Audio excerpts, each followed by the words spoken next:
Et action! Et bonjour! On fait une petite vidéo récap en fait de notre aventure à Bali qui a duré 58 jours, quasiment 2 mois. Et l'idée c'est de vous donner un petit peu nos bons plans, nos tips, qu'est-ce qu'on a aimé, qu'est-ce qu'on n'a pas aimé, qu'est-ce qu'on aurait dû changer sur l'itinéraire, etc. On fera également un petit point sur le budget parce qu'on sait que vous adorez ça. Si tu veux, je te mets dans la timeline le moment où il faut aller pour voir directement le budget. On a fait aussi un top 5 des choses qu'on a préféré faire sur l'île et un top 5 des choses qu'on trouve surcotées à Bali. Il faut savoir que notre voyage, on l'a fait entre Bali et Lombok. On n'est pas allé plus loin en Indonésie, mais je t'assure qu'il y a déjà quand même pas mal de choses à faire. On va commencer par te faire un petit récap de l'itinéraire qu'on a fait pour Bali. Donc en fait on est arrivé du coup en Indonésie par la France, on a atterri à Denpasar, un vol depuis Toulouse. Juste si jamais tu peux te l'éviter, nous on s'est fait une escale à Doha qui était de 23 h jusqu'à 7 h le lendemain matin. Et en vrai c'est vraiment pas ouf parce qu'on a passé un moment, on n'a pas pu dormir, on n'a pas pu se poser. Et en fait on est arrivé sur Bali, on était éclatés. Ah, c'était compliqué. Ouais. Donc du coup c'est vrai que si tu as l'occasion de prendre une escale, de toute façon tu n'auras pas le choix je pense. Mais par contre si tu peux t'éviter une escale qui dure toute la nuit, je pense que c'est une bonne idée. On a commencé notre voyage à Uluwatu. En fait on a atterri à Denpasar, on a pris directement un taxi, un Grab, mais ça je t'en parlerai après, pour se rendre sur Uluwatu. Donc on avait quoi? On avait combien de temps de route? Okay. One eternity later. 20 minutes? Oh, je sais même, franchement je sais plus.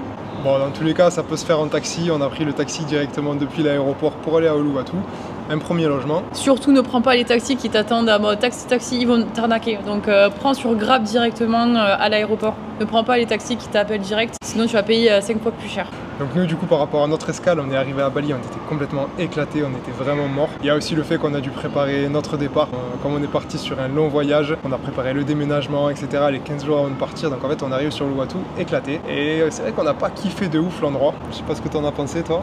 On était juste fatigués, on voulait juste dormir, on avait mal au dos et on a vu un peu Uluwatu. Ouais. Uluwatu. Notre visite du coup en gros ça se résume au GWK, c'est une grosse statue avec un grand parc. Le temple d'Uluwatu, on n'a même pas fait le spectacle, on a juste fait le tour du temple. Et Pandawa Beach qu'on est allé voir, on s'est même pas baigné, on a juste visité parce qu'on était à 5 minutes et quand du coup on s'est dit bon on va y aller quand même. C'est pas très long mais c'est le ressenti qu'on a sur la zone par rapport à notre état du moment. Je te mettrai dans la description là où on a passé nos nuits et si on a trouvé que c'était bien ou pas directement plutôt que d'en parler à chaque fois par rapport à nos logements. On a passé 5 nuits, on a fait 2 nuits à un endroit, 3 nuits à un autre, on savait pas trop comment faire. Si c'était à refaire on ferait 5 nuits directement au même endroit, c'est quand même vachement plus pratique. Donc là nous du coup on a passé 5 nuits sur Uluwatu et après on est parti direction Nusa Penida.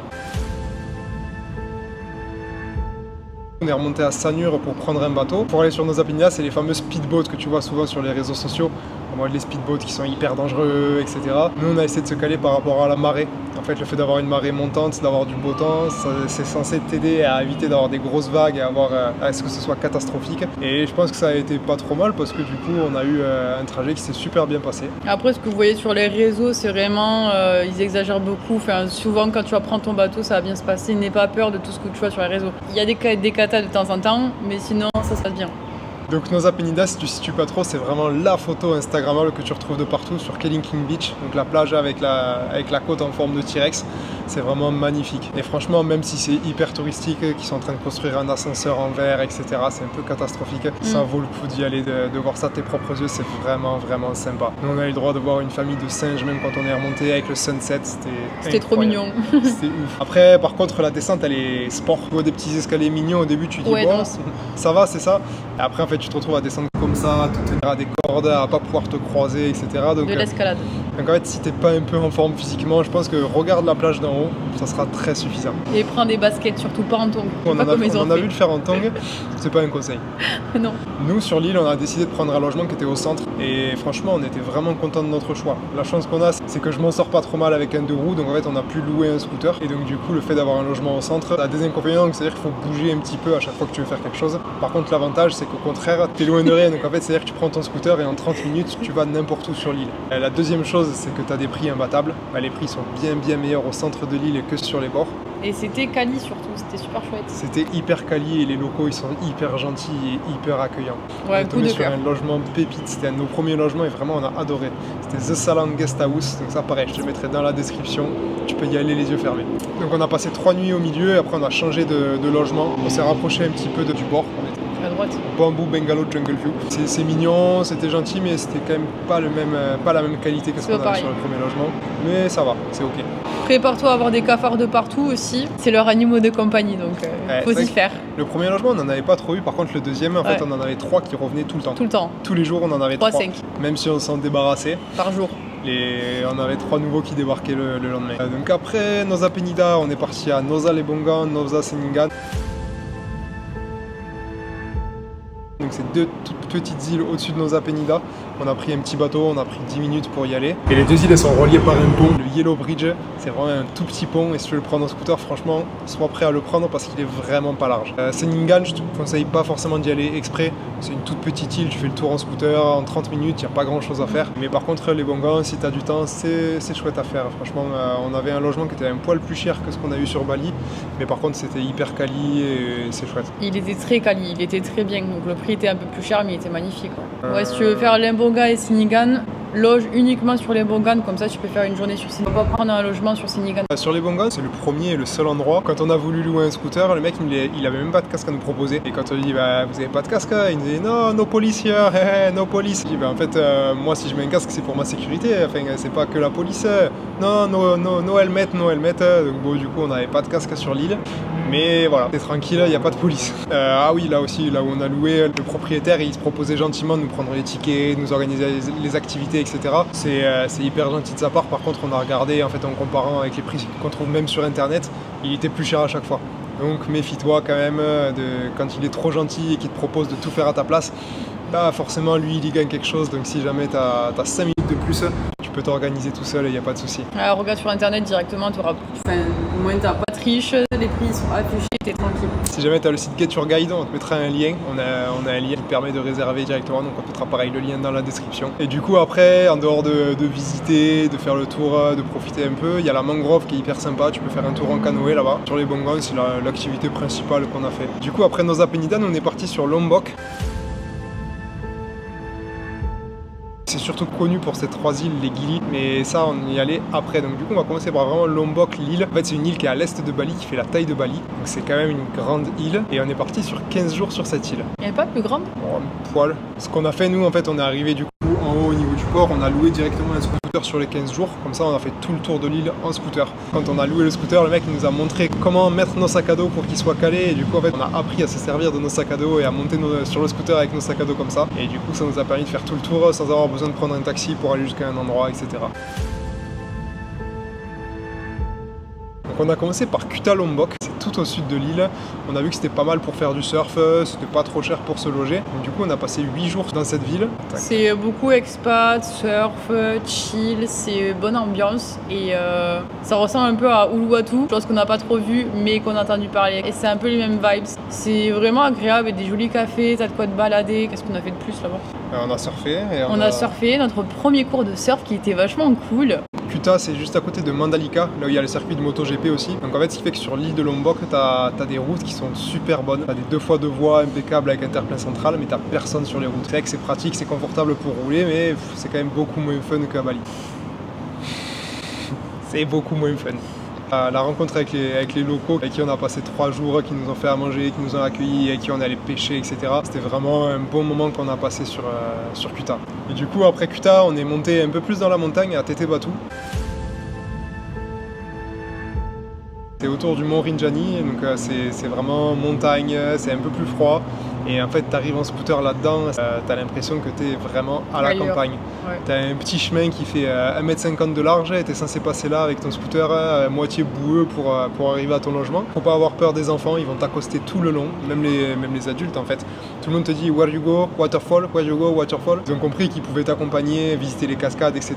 contre un peu d'argent. Et du coup, en fait, tout le monde essaie de t'intercepter et tout le monde veut t'amener. Alors qu'en fait, tu as juste à prendre tes chaussures, marcher et tu as tout qui est indiqué facilement. Mais ils ont compris qu'il y avait un truc à faire. Et donc du coup c'est vrai que c'est un peu... C'est moins accueillant du coup, c'est plus agressif leur façon de venir vers nous. parce qu'ils savent qu'on est des touristes forcément. Presque comme si c'était un village et qu'ils voyaient des inconnus et des étrangers, ils te sautent dessus en fait et ils te crient hein. Oui. Ils te crient dessus pour t'amener à 200 mètres à côté parce que c'est des enfants pour la moula quoi. C'est ça. Nous on a logé à Tete Batu Valley Bungalow. C'est un truc comme je dis vraiment perdu au milieu de la nature. Mais par contre, la dame qui gère ça et son fils, ils sont d'une gentillesse incroyable. Et du coup, on a été vraiment super bien reçus. T'es au milieu des rizières, t'es au milieu de la forêt. On a dû prendre 3 kilos en une semaine parce que la nana, elle nous faisait à manger, elle était hyper généreuse. On prenait un petit plat, elle nous a ramené 3 quasiment. On lui demandait un petit truc, elle nous ramenait des chips et un deuxième plat et un autre truc.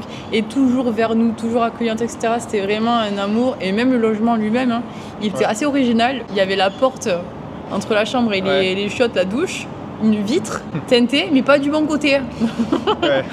Du coup, tu voyais de l'autre côté de la chambre et tout, c'était assez original, c'était en bois. Et niveau extérieur, c'est super joli, il y a tout ce qui est un peu, c'est vraiment de la nature de partout, tu as des plantes, tu verras, c'est vraiment dans la jungle et c'est vraiment relaxant, apaisant et c'est calme.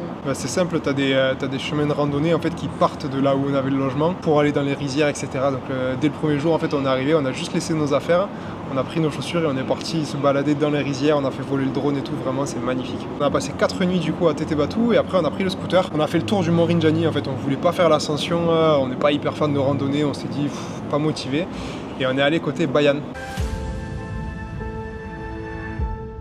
Donc en fait c'est de l'autre côté du Rinjani et là on est tombé sur une guest house pépite avec des gens qui sont hyper sympas. C'est 3 jeunes qui tenaient ça, ils montaient aux arbres pour nous chercher les cocos et tout, donc là c'était vraiment hyper chill, hyper calme. T'es autour d'une montagne donc en fait il fait pas trop chaud et vraiment ouais c'était je pourrais y rester un mois. Allez-y vraiment c'est super trop bien. Vous avez la mer à côté, il y a des palmiers, c'est encore autre chose que côté Tete Batu, ça n'a rien à voir. Donc on a passé 2 nuits, du coup c'est Eco Villa Rinjani.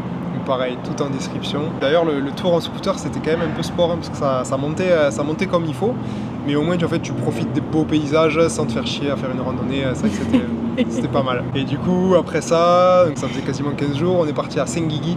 Donc Senggigi qui est complètement à l'ouest de Lombok, un peu en dessous là on est arrivé au port. On a passé 2 nuits ici. C'était sympa, pareil, les locaux super accueillants. Une jolie plage de sable noir, ça c'était super beau. Et on a découvert l'alcool de riz. C'était assez particulier, mais c'est très bon. Franchement, c'était... Bon, peut-être qu'il y avait du sucre. Non, il n'y a pas de sucre. Non, il nous a dit qu'il y avait c'était vraiment que du riz.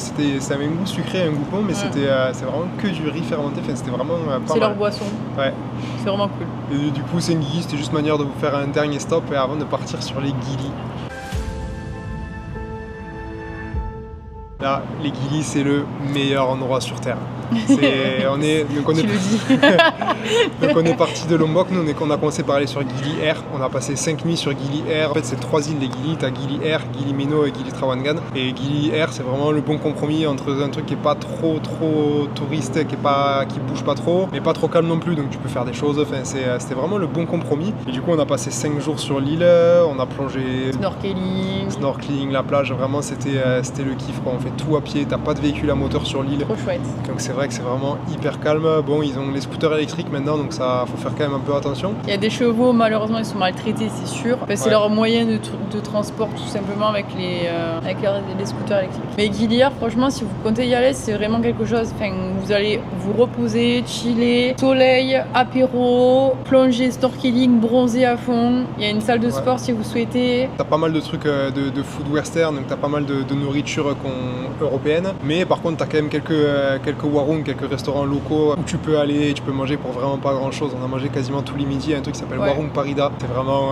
c'est une petite pépite, l'autre elle te fait des plats locaux, ça coûte que dalle.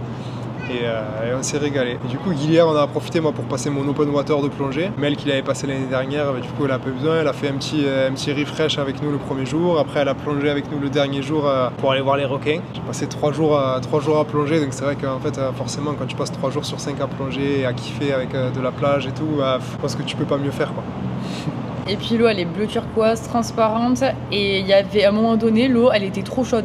Ouais. Enfin, ça dépend bien sûr au niveau des saisons et au niveau du mois de l'année que vous arrivez, mais selon les mois, nous c'était au mois de octobre. Octobre, ouais. Octobre, l'eau 30 degrés plus. Ouais, on était à 29-30 degrés, l'eau, c'est une piscine chaude, sauf que t'es dans la mer, quoi. Et voilà, donc c'est vrai que Guilière, on a vraiment kiffé. Et même au niveau de la plongée, le centre, on est allé chez 3W Dive, donc c'est des Français. Tu plonges avec des Français, donc t'as pas besoin de t'embêter à parler anglais.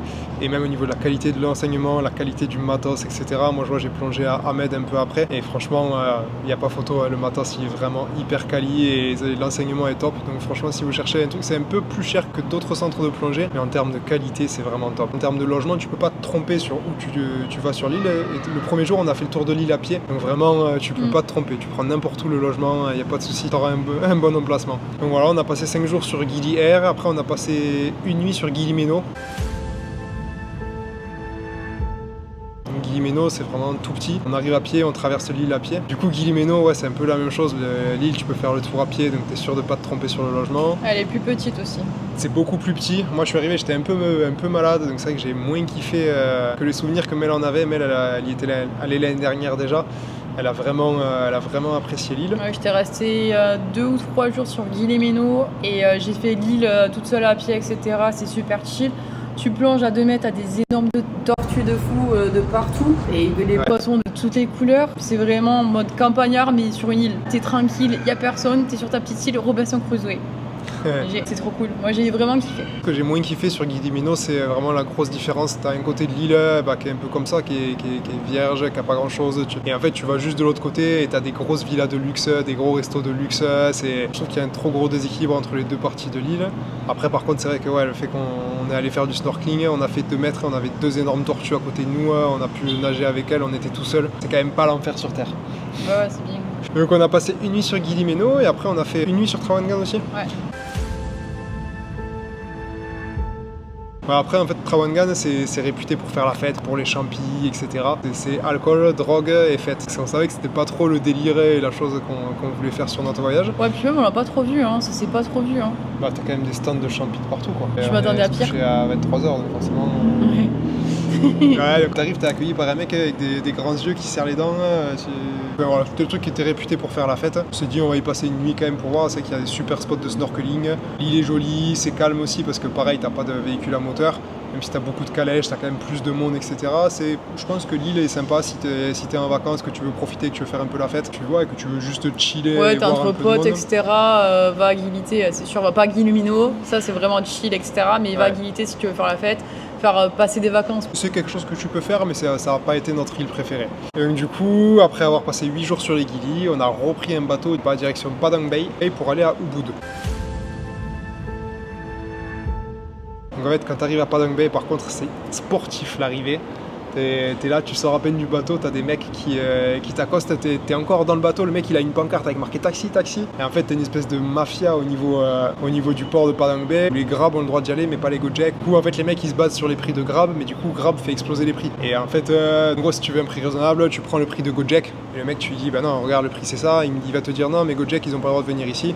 Tu dis ok mais c'est pas grave, moi je vais marcher là-bas, tu négocies un petit peu. Et le mec il te fera le même tarif. Donc nous on a fait quasiment 2 heures de taxi pour aller de Padang Bay à Ubud et on a payé une bouchée de pain, on a réussi à avoir un prix cohérent en fait. Sur Padang Bay t'as un petit resto, je sais plus si j'ai noté comment il s'appelle. Ça c'est un truc d'alcool le nom, Martini. J'ai mangé le meilleur gado gado. Gado gado c'est un plat avec des légumes, une sauce à la cacahuète etc. Trop bon, mais elle a mangé un pad thai excellent. C'est un plat pour 4 personnes. Ouais, tu manges bien en grosse quantité et c'est pas cher, donc c'est vrai que si t'arrives à ce port, tu peux t'arrêter manger à ce petit resto. Il n'y a pas de mine, il est tout discret, mais ils font de la bonne bouffe. Donc du coup là c'est bon, on arrive sur Bali, on revient sur Bali, on est chaud, on a récupéré, on commence à comprendre un petit peu comment l'Indonésie ça fonctionne et on est parti sur Ubud. Donc en fait on a pris un logement pas directement au centre de Ubud, on est un petit peu plus haut. Il y avait une bonne offre sur le logement, c'était un grand truc mais un peu plus au calme. Donc du coup on a pris 6 nuits sur Ubud et franchement on a bien kiffé la ville. Ouais, on avait un bon emplacement aussi pour dormir. Parce que du coup on était quand même un peu proche des cascades qui sont plus au nord, on n'était pas très loin de la ville. Pour les 3 semaines qui nous restaient sur Bali, on a loué un scooter directement sur Ubud, on a négocié avec le mec qu'on lui rende le scooter à l'aéroport. Donc là nickel, on a eu notre scooter directement sur place. Le nom du loueur c'est Ita Rental Bali. Si jamais tu veux aller le voir, tu peux y aller et lui faire confiance. C'est un mec en plus, j'ai même pas besoin de négocier le prix, il était directement sur des tarifs cohérents. C'est vrai que sur Ubud les avis étaient quand même plutôt mitigés de ce qu'on avait vu, il y en a qui aiment, il y en a qui aiment pas trop.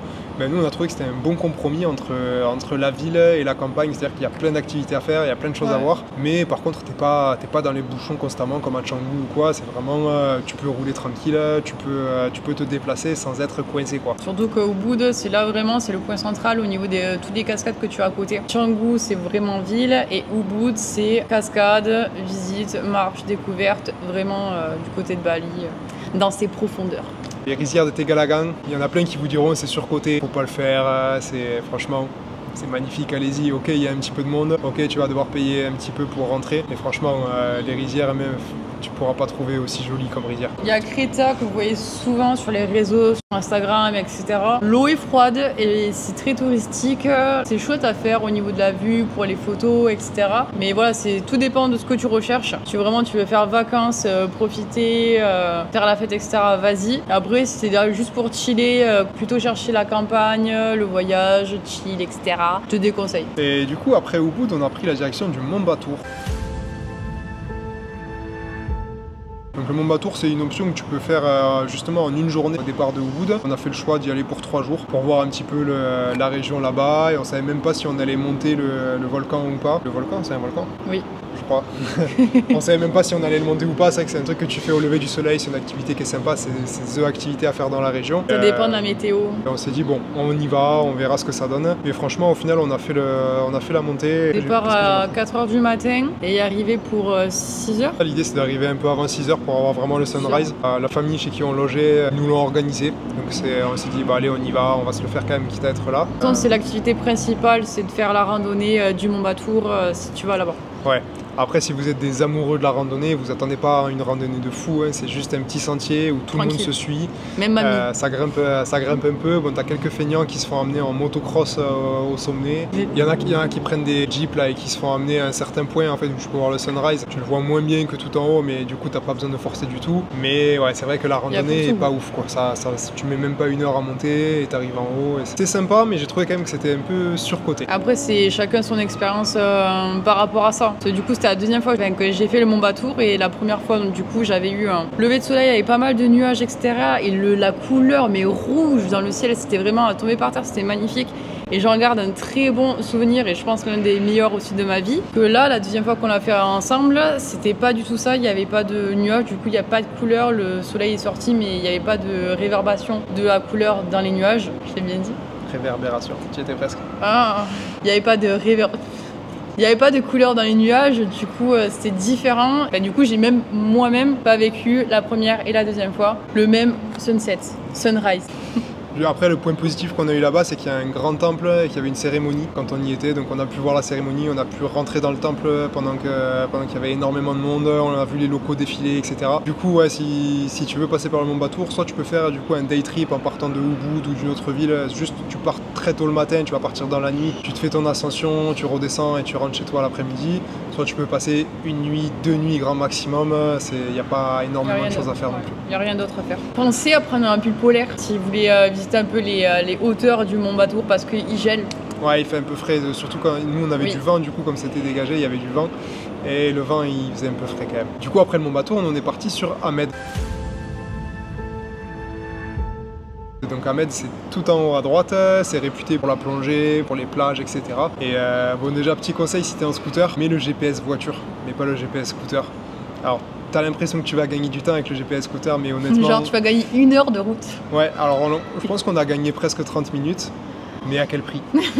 Franchement, j'ai failli laisser le scooter dans une montagne tellement c'était pentu. À un moment donné, j'ai dû faire demi-tour parce que je m'étais trompé de chemin. Le scooter, il était comme ça. J'étais à la verticale, j'ai dû faire descendre Mel, il voulait plus avancer. Prends le chemin route, c'est un petit peu plus long. La pire route de ma vie, je crois. mais ouais, je pense que... Ouais, prenez les chemins voiture, vraiment. Hein.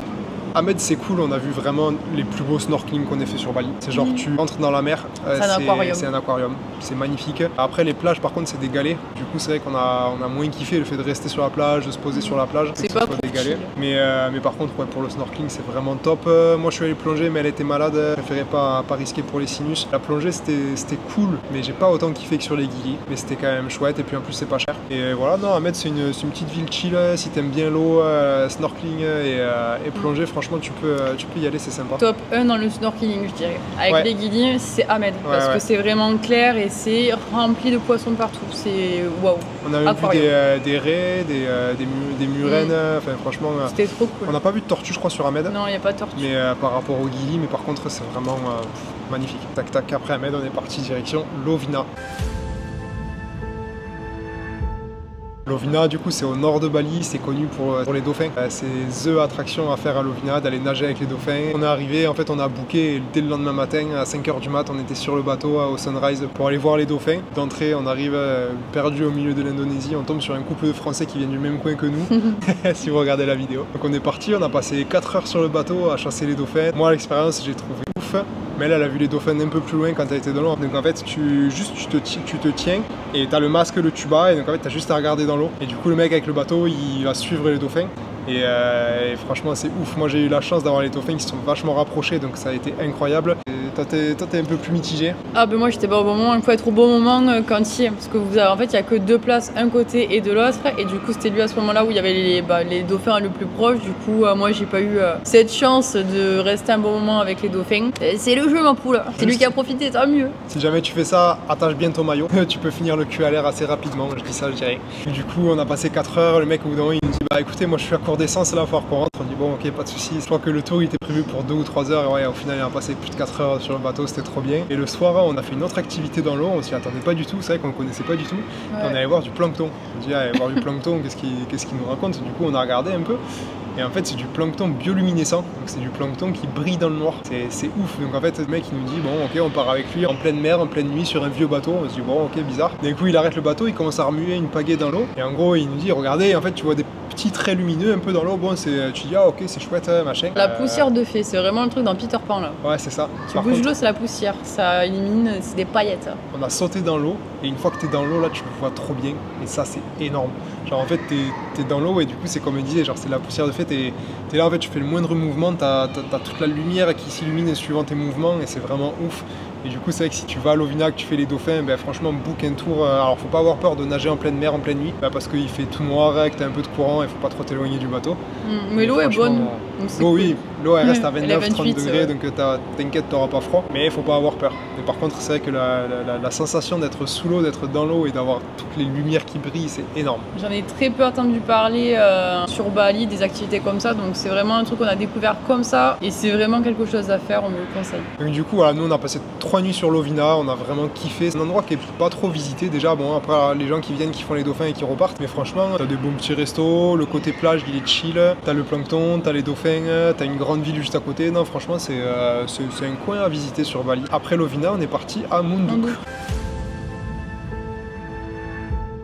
Et là, c'est plus la plage, hein, c'est la montagne. Ouais, c'est un peu comme Tete Batu sur Lombok, t'es vraiment en mode montagne. On a passé 2 nuits. Franchement, c'est le maximum que je puisse conseiller parce que en une journée, tu as fait le tour. Tu pars le matin, tu fais ta randonnée, tu vas voir tes cascades, c'est magnifique, tu te régales. Tu peux aller voir des rizières aussi, il y a des jolies rizières. On a fait une journée full rando. Tu as un circuit en fait à faire qui est assez simple, juste à suivre. Si tu commences par le début et pas par la fin.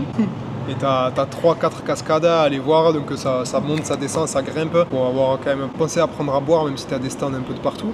Ouais. Et voilà, franchement c'est un bon trip, mais voilà, 1 ou 2 nuits grand maximum là-bas. Ouais, mais c'est à faire. C'est à faire. C'est à faire parce que ça change un peu. J'ai l'impression qu'on dit de partout que c'est à faire. Tout est à faire à Bali. Ouais. Il y a les rizières de Jatiluwi qui sont sur la route aussi pour redescendre qu'on n'a pas fait parce que c'était un petit peu loin de là où on avait le logement, mais c'est pareil, c'est magnifique. Après Munduk, on est parti sur Denpasar. On a fait Denpasar, Canggu, Kuta, tout le coin en fait un peu plus au sud. On est resté 5 jours là, en fait, comme on avait l'avion qui partait de Denpasar, ça faisait quasiment 2 mois, ça faisait plus d'1 mois et demi qu'on bougeait, on s'est dit on va se poser un petit peu. On a profité pour moi me faire tatouer, pour se poser. Moi, agréablement surprise par Denpasar et Kuta à côté. C'est cool. Toi, t'as juste kiffé une fois où t'es passé dans une rue? Oui. En vrai, c'est quand même une grande ville. Canggu, franchement, moi j'ai trouvé que c'était vraiment hyper surcoté. C'est blindé. La plage, c'est ok, c'est joli, mais t'as du monde partout. Le marché de la Brisa, c'est pareil, c'est joli, c'est hyper instagrammable, mais en fait, tu le payes. Du coup, tu le payes plus cher. Et tu le payes parce qu'il y a du monde partout et tu te marches dessus. Donc c'est vrai que par rapport au reste des choses qu'on a pu faire... Après, si t'es en vacances, c'est cool. Bah après, ça dépend de ce que tu cherches. En vacances, c'est bien. Si tu veux être là où il y a tout le monde et te marcher dessus et payer plus cher, ouais, c'est cool. Canggu, pour moi, c'est surcoté, c'est pas Oui, ça Bali. je l'ai compris que c'était côté mes pas. Mais le marché de Abrisa, je trouve ça quand même beau. Il est chouette à faire. C'est exactement ce que j'ai dit. C'est joli, c'est instagrammable, mais du coup, tu le payes parce que tu vas payer tes trucs plus cher et tu auras du monde partout. Ça sent que tu l'aimes pas. Bah ouais, mais en même temps je dis la vérité, c'est que du coup t'as du monde partout, donc en fait si tu veux faire un marché où t'es tranquille, bah va pas là-bas quoi. Ah et pareil, on a mangé dans un petit resto à l'avocat, mais c'est pareil, tu te régales, ça fait un peu nourriture européenne, tu retrouves des trucs que t'as pas dans la nourriture locale, mais pareil, ça se paye. Ah parce que c'est prix européen. Si t'es de passage dans le coin, Kuta aussi c'est sympa, Kuta Beach, petit sunset à Kuta Beach, l'ambiance elle est chill, t'as du monde. L'ambiance c'est Bob Marley, c'est trop chouette. Et t'as toute une rue, etc. Bon, ça fume des gens, etc. Mais c'est très ambiance chill, tout le monde veut boire des coups avec tout le monde. Et il y a un grand centre commercial aussi. Non, tout le monde veut boire des coups avec toi. Mais non, ils étaient tous en train de discuter entre eux.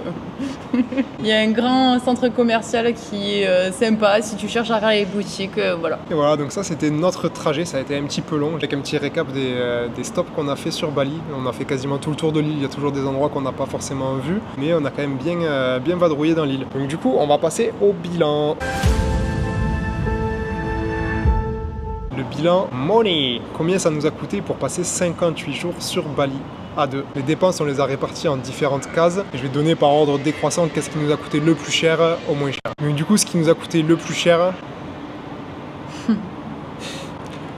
ça a été la bouffe. Bon, après on a mangé quand même quasiment tout le temps local, mais c'est normal. C'est le plus gros budget du voyage, ça a été la bouffe. On en a eu à deux pour 1217,57 €. Donc en gros ça revient à 21 € par jour. Ouais, je vais pas te dire par jour par personne, je vais juste donner les budgets pour deux personnes. Donc en gros on en a eu pour 21 € par jour à deux. Après la deuxième dépense ça a été le billet d'avion, 578,50 € par personne.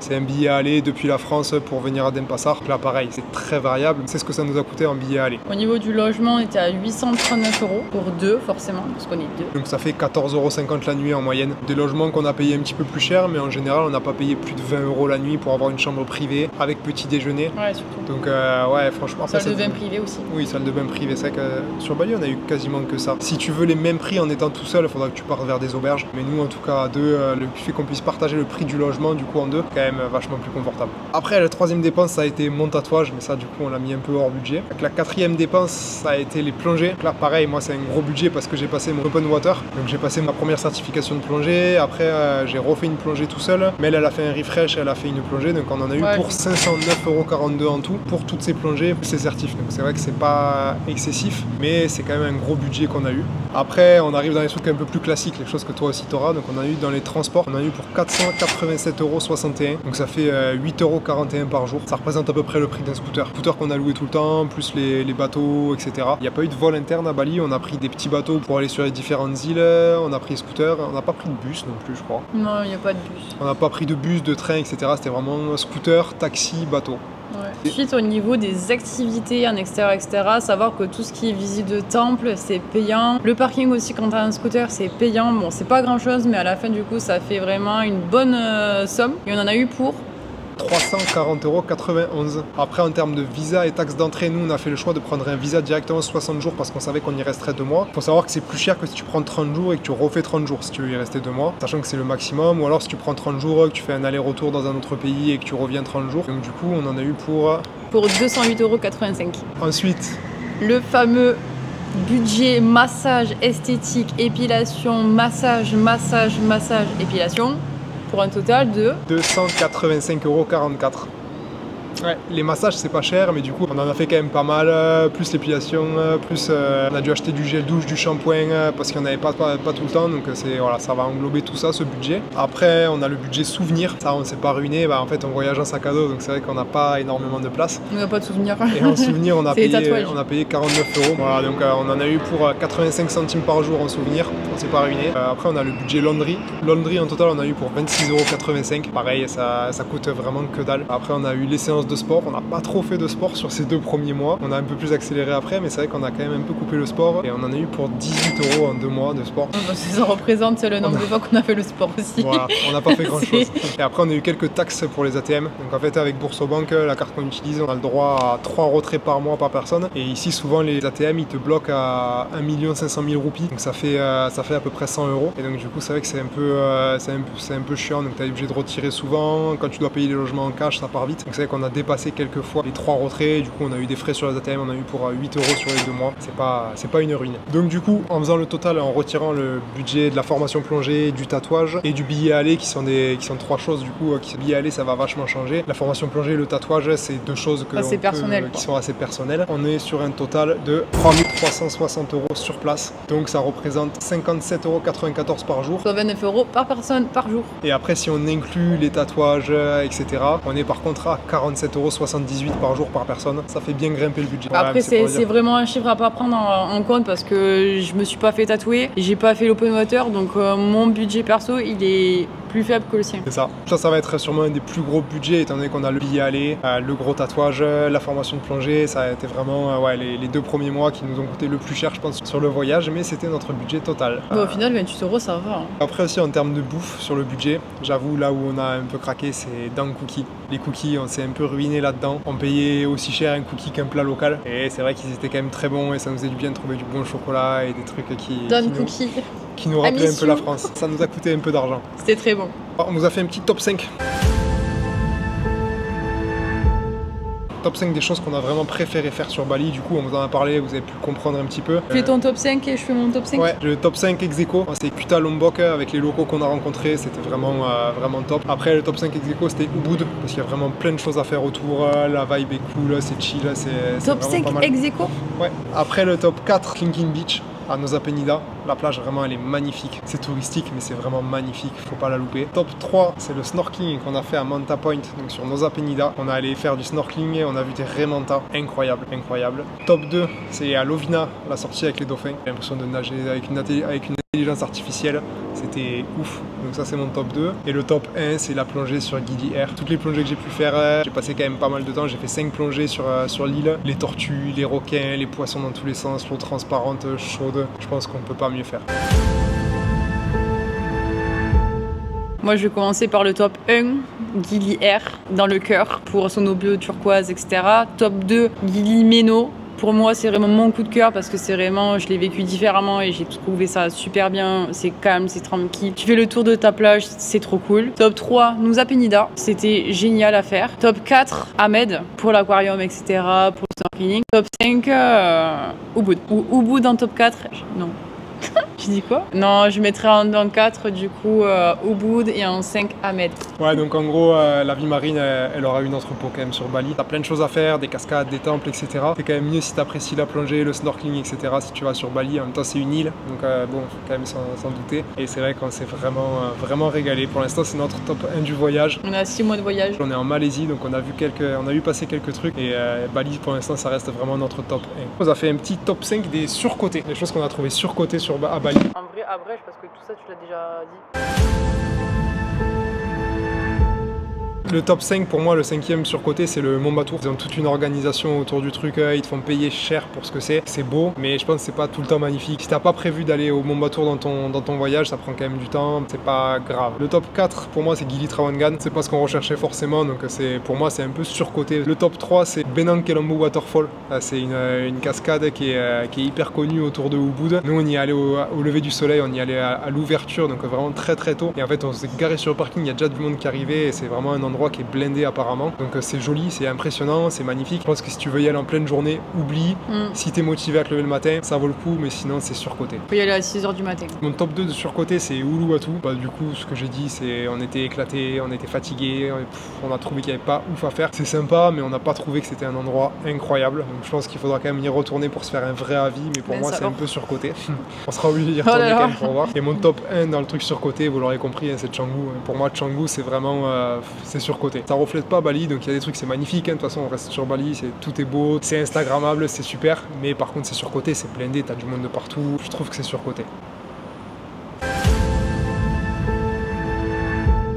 Je suis assez d'accord dans l'ensemble. J'ai pas vraiment de lieu que j'ai vraiment pas aimé, etc. Je suis d'accord avec lui, à part pour Canggu, j'ai une autre vision. J'y suis allée une autre fois où j'ai fait du surf là-bas, etc. Et j'étais moins dans le côté vraiment touriste. Je suis d'accord avec lui, mis à part que le Canggu, ça va, j'aime bien. Je mettrais pas en top 1 de négatif. Je mettrais en top 4. Après, c'est pas négatif, c'est vraiment ce qui est surcoté, quoi. C'est notre avis personnel. Si jamais tu as un autre avis, n'hésite pas à nous le dire en commentaire et à nous dire si tu es allé à Bali, qu'est-ce que tu as kiffé, qu'est-ce que tu as moins kiffé et si tu es d'accord ou pas. Et Canggu surtout, qu'est-ce que vous en pensez vous? Parce que nous on n'est pas d'accord.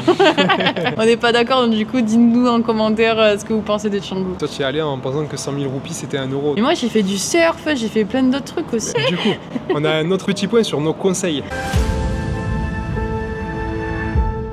les applications qu'il faut télécharger et que vous devez prévoir si vous venez à Bali. La première application, les deux premières d'ailleurs, c'est Grab et Gojek. C'est les deux applications de taxi de leur Uber en fait pour se déplacer. Tu peux te déplacer en scooter, en voiture, tu peux commander à manger. Grab en général c'est un peu moins cher, mais ça vaut le coup de télécharger les deux pour comparer. Et vraiment c'est the must have pour aller à Bali. Fais gaffe parce que des fois ils surchargent en fait, donc tu sais pas pourquoi ils te disent que tu vas payer 50 000 roupies et au moment de payer en fait tu te rends compte que tu as payé 75, puisque le mec il t'a rajouté des frais, tu sais pas d'où sort, donc là t'envoies un message au SAV, ils répondent rapidement, ils m'ont remboursé 2 fois sans souci. Deuxième application c'est Booking et Agoda, donc c'est les trucs pour réserver les logements. Nous on a le Genius 3 sur Booking, donc on sait qu'on a des bons prix et en général Agoda c'est pas moins cher. Il y a quelques fois où il y a des logements qui sont sur Agoda et pas sur Booking, mais très rarement. Du coup, Booking, c'est vraiment top pour réserver les logements. Tu peux réserver un peu en dernier moment. Normalement, il n'y a pas de problème, il y a souvent de la dispo. Troisième application, Skyscanner pour les billets d'avion. Ça, c'est top. Pas besoin d'y aller un mardi à telle heure, à mettre en navigation privée, à mettre un VPN, etc. Tu vas sur Skyscanner, du coup, ça te connecte pas directement sur le site des compagnies aériennes et tu peux comparer directement certains jours, certains moments, quel est le moment le mieux pour prendre ton billet et payer le juste prix. Après, tu as One2Go Asia, indego.asia en gros. Et ça, c'est pour réserver tout ce qui est bus, bateau, etc. C'est les transports sur un peu du long, c'est top pour faire des longs trajets. Google Maps, tu peux oublier l'application Plan l'iPhone, Waze, etc. Google Maps, tu as tous les avis Google dessus, c'est le truc plus précis qu'on puisse trouver, même si des fois ça te fait faire un peu des dingueries, ça reste quand même assez précis. Tu peux aller sans problème sur Google Maps. Et surtout n'oublie pas, option voiture et pas scooter. Ça dépend des endroits, le scooter ça peut être un peu fun. N'écoutez pas. Google Translate, alors sur Bali ça nous a pas trop servi parce que les locaux ils parlent super bien anglais, donc globalement il n'y a pas de problème de ce côté là. Par contre c'est vrai que Google Translate ça peut être utile dans certains cas. Et la dernière application WhatsApp, en général tout le monde l'a, mais c'est vrai que sur Bali pour les activités tout ça, tous les locaux l'utilisent pour communiquer. Tu as tes hôtels qui vont même t'envoyer les informations de check-in, etc. sur WhatsApp, donc pense à avoir WhatsApp et ça te permet même d'appeler la France en fait en passant par internet directement pour pas avoir de hors forfait. D'ailleurs en parlant de forfait, tu as certains forfaits comme Free, SFR Voyage, etc. qui incluent l'Indonésie, donc à regarder si c'est inclus dans ton forfait. Ah ouais. C'est Telkomsel. Telkomsel. Donc du coup pour le forfait c'est le meilleur réseau que tu pourras trouver, en général c'est pas cher. Tu peux l'acheter directement sur place et après tu peux le recharger sur l'application directement. Comment payer? Tu payes en cash la plupart du temps, c'est vrai qu'il y en a beaucoup qui n'ont pas de machine à carte, donc tu retires de l'argent et tu payes en cash. Nous on a la carte Bourse Banque, c'est top, tu as 3 retraits gratuits, si jamais tu peux payer en carte, tu n'as pas de frais bancaires là-bas. Il faut prévoir d'avoir du cash sur soi, tu peux même changer de l'argent, si tu viens avec des euros, tu changes, c'est parfait. Mais juste voilà, prévoir que la plupart du temps, les locaux prennent pas la carte. Pense à négocier les prix sur Bali, tu vas voir, tu vas arriver, il va te dire yes, yes, good price for you, my friend. Tu sais que tu peux négocier encore un peu. Il te dit que c'est un prix pour toi, mais en fait c'est le prix pour tout le monde, sauf que c'est un prix trop haut que tu peux négocier. Après, on vous a fait un petit récap des prix moyens. De toute façon, je vous marquerai tout en description, mais en gros, un nasi goreng, le riz frit local, tu vas payer ça maximum 50 000 roupies. Ça fait 2,80 €. En dessous 25 000 et autour des 25 000, t'es sur la tranche basse, t'es vraiment sur un prix local. Plus de 80 000, tu sais que c'est sur un prix touriste. C'est plus cher que si tu dois manger du local. Coconut, c'est 35 000 roupies à peu près en moyenne. Ça fait presque 2 €. La location de scooter, ça va dépendre du scooter que tu prends. Si tu prends un petit Scoopy ou un N-Max, ça sera forcément pas le même prix. Tu vas être entre 50 60 000 roupies pour un Scoopy et jusqu'à 150 000 maxi pour un N-Max. Si le mec il t'annonce 180, 200 000, t'es quand même au-dessus du prix que tu devrais payer. 1 litre d'essence chez les particuliers, tu vas les payer entre 20 et 30 000 roupies. Si tu vas en station essence, ce sera plus 15-20 000.